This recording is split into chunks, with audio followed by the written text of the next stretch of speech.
BJP MP గారు అంటున్నాను, పేరు చెప్పట్లేదని మీ వాళ్ళు కొంతమంది క్వశ్చన్ మార్క్ ఫేస్ పెట్టున్నారు. వారికి నేను చెప్పేది ఏమంటే, ఆ ఎంపీ గారికి రేవంత్ రెడ్డి గారు కొన్ని లాభాలు చేయబోతున్నారు. చేసిన తర్వాత క్విడ్ ప్రో కో ఏంటిని నేను ఎస్టాబ్లిష్ చేస్తూ మీ ముందుకు వస్తాను.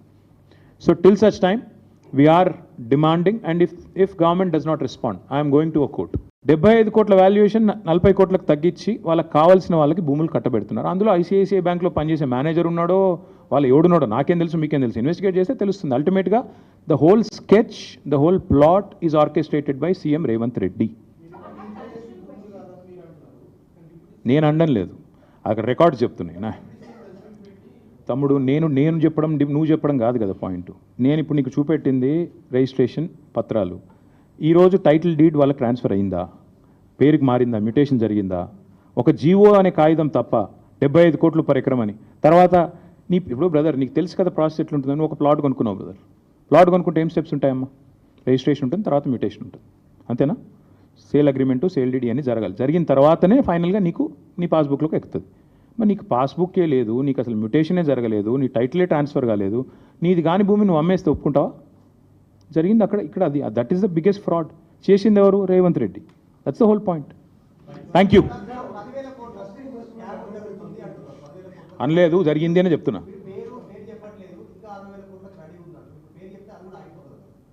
తమ్ముడు నువ్వు తొందర ఎందుకు పడుతున్నావు ప్రతిదానికి? పేరు చెప్తా తమ్ముడు, నీకంత ఉత్సాహం. ఆయన ఇంకోటి, ఇన్వెస్టిగేటివ్ ఏజెన్సీలు, ఇన్వెస్టిగేటివ్ జర్నలిస్టులు ఎక్కడ పోయినారు? మీరు ఇన్వెస్టిగేట్ చేయండి. ఇన్ని క్లూజ్ ఇచ్చాను, ఇన్వెస్టిగేట్ చేయండి గట్టిగా. నేను సీఎం రేవంత్ రెడ్డి అని చెప్తున్నాను, ఎవరో వేరే పేరు చెప్తున్నా, చూసుకో.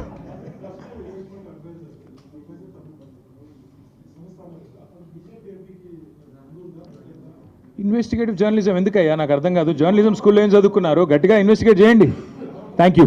కేటీఆర్ బాంబు వేలుస్తాడని చెప్తే తుస్సు బాంబు వేల్చిండు. ఇప్పుడు అంటే ఆధారాలు లేని, సాక్ష్యాలు లేని, పనికిరాని ఒక చెత్త స్టేట్మెంట్ ఇచ్చి బాంబు వేలుస్తా అంటే, వెనకటికి ఒక శాస్త్రం ఉండే, నాన్నా పులి అని అంటే 2 సార్లు అబద్ధం ఆడితే 3ఓసారి పులి వచ్చినప్పుడు తినిపోయినట్టున్నది కేటీఆర్ కథ.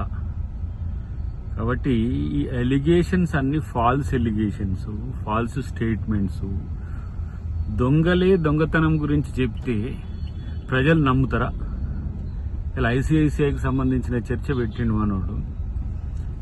ఎన్ని కష్టాలు పడైనా సరే డబ్బులు ఏ విధంగా తీసుకురావాలనేదేమో ప్రభుత్వం, రేవంత్ రెడ్డి గారి లక్ష్యమైంది. ఏ విధంగా ప్రభుత్వాన్ని నవాజ్ పాలు చేయాలి, లేకపోతే రైతులకు భరోసా ఇవ్వద్దు, 6 గ్యారెంటీలకు సంబంధించి ఎలాంటి డెవలప్మెంట్స్ ఉండొద్దు, ఇతరత్ర ఏ విధంగా కూడా డబ్బులు రాకుండా చేయాలని చెప్పి వీళ్ళు బీజేపీ కలిసి ఆడుతున్న డ్రామా ఇంకెన్ని రోజులు ఆడతారు? ఇలా పులకేసిని మించిపోయింది మొత్తం కేటీఆర్. ఇంకా పరువు తీసుకోకు బాబు. పనికిరాని చెత్త చర్చ అంతా పెట్టి ప్రజల్ని కన్ఫ్యూజ్ చేయకండి ఫస్ట్. కాబట్టి బీజేపీ కాంగ్రెస్ లింక్ అంటాడు, లేకపోతే ఫ్రాడ్ అంటాడు, ఇది అంటాడు. మరి మీరు చేసినప్పుడు ఎడిపోయింది ఇదంతా కూడా? 4,23,000 ఎకరాలు అమ్మిండ్రు మీరు.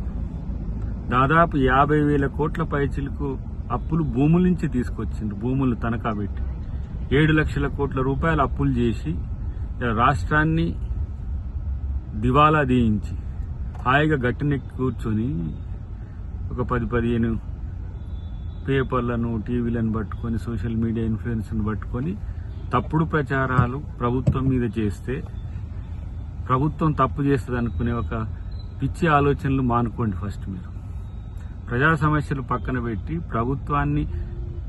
ప్రభుత్వం యొక్క పెద్దల మీద ఇలాంటి నిరాధార ఆరోపణలు చేస్తే మిమ్మల్ని కనీసం ప్రజలు చీత్కరిస్తారనే ఇంగితం కూడా లేకుండా చేసి ఈ ప్రకటనల వల్ల ఏమొస్తుంది? అది బాంబు కాదు కదా, లక్ష్మీ బాంబు కూడా కాకపోగా పరువు తీసుకునే తొట్టి బాంబు అయింది. ఇప్పటికైనా ఎవడో నీకు సలహాలు ఇచ్చేటోడు, ఎవడో నీ స్ట్రాటజిస్ట్, వర్ణన మార్చుకో బాబు. అంతకు మిక్కిలు నువ్వు చేస్తే, నువ్వు చెప్పితే కూడా ఎవరు నమ్మరు అనే విషయాన్ని గమనిస్తే మంచిది. ప్రత్యేకించి కేటీఆర్ను 2-3 డాక్టర్లతో చూపించాలి, సైకాలజిస్టుల్ని, లేకపోతే ఏంది మెంటల్ డాక్టర్ని 2-3 చూపించాల్సిన సందర్భం అయితే వచ్చిందని నాకు అనిపిస్తుంది. కాబట్టి ఇంకా పరువు తీసుకోకపోతే మంచిదని నా హితవు.